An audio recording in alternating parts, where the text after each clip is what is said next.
এই অপশক্তিকে ঐক্যবদ্ধভাবে রুখে দিতে হবে। বিসমিল্লাহির রহমানির রহিম। প্রিয় সাংবাদিক বন্ধুগণ, আসসালামু আলাইকুম।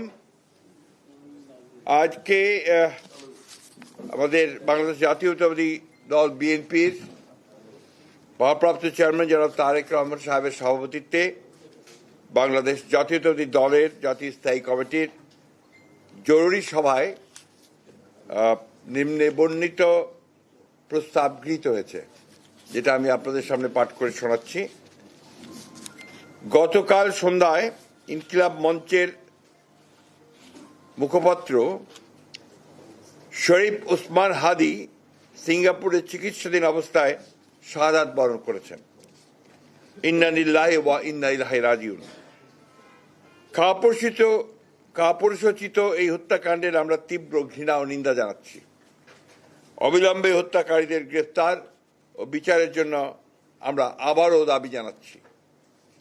এই অনাকাঙ্ক্ষিত মৃত্যুকে কেন্দ্র করে গতকাল মাঝরাতে দৈনিক প্রথম আলো ও ইংরেজি দৈনিক স্টার সহ আরও কয়েকটি প্রতিষ্ঠানে একদল উশৃঙ্খল মানুষ অগ্নিসংযোগ করেছে। কর্মরত সাংবাদিকদের জীবন মৃত্যু ঝুঁকির মধ্যে ঠেলে দিয়েছে।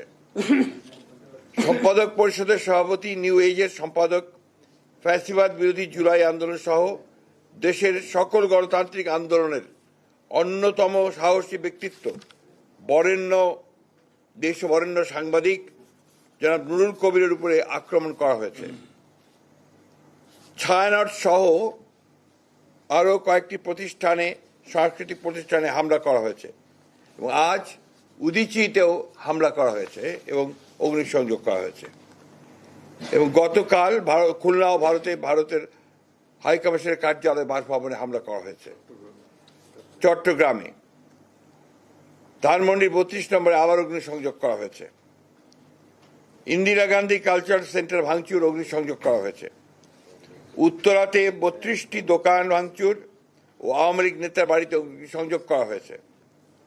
এবং সবচেয়ে মারাত্মক, ধর্ম অবমাননার অভিযোগ এনে ময়মনসিংহে এক হিন্দু যুবককে গাছে ঝুলিয়ে পিটিয়ে হত্যা করা হয়েছে, আগুন দিয়েছে।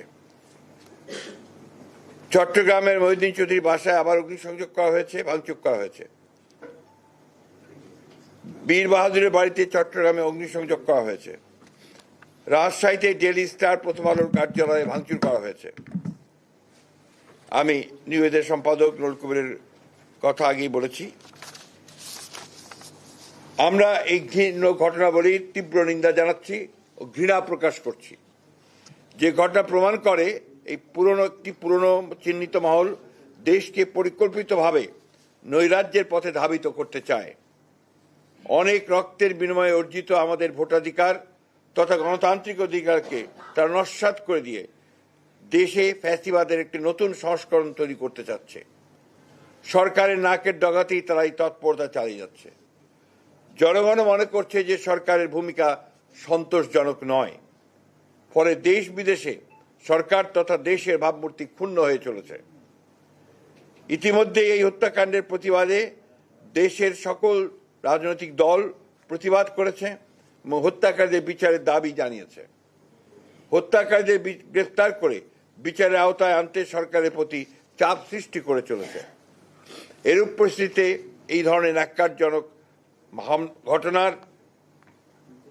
হামলার আমরা জাতীয় সংসদ নির্বাচন তথা গণতান্ত্রিক উত্তরণের প্রক্রিয়াকে অনিশ্চিত করার ষড়যন্ত্র বলেই আমরা মনে করছি।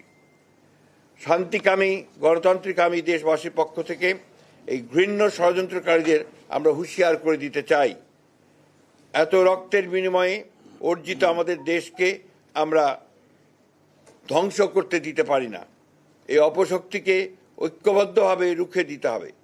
এই ষড়যন্ত্র প্রতিহত করতে নৈরাজ্য বিরোধী সকল রাজনৈতিক সামাজিক শক্তির আজ ঐক্যবদ্ধ হওয়ার কোনো বিকল্প নাই। যে ঐক্যের মাধ্যমে আমরা ফ্যাসিবাদের পতন ঘটিয়েছি এবং অন্তর্বর্তীকালীন সরকার ও জাতীয় নির্বাচন আদায় করেছি, তারই ধারাবাহিকতাতে আমরা সকল দেশপ্রেমিক শক্তিকে আজ আবারও ঐক্যবদ্ধ হওয়ার আহ্বান জানাচ্ছি।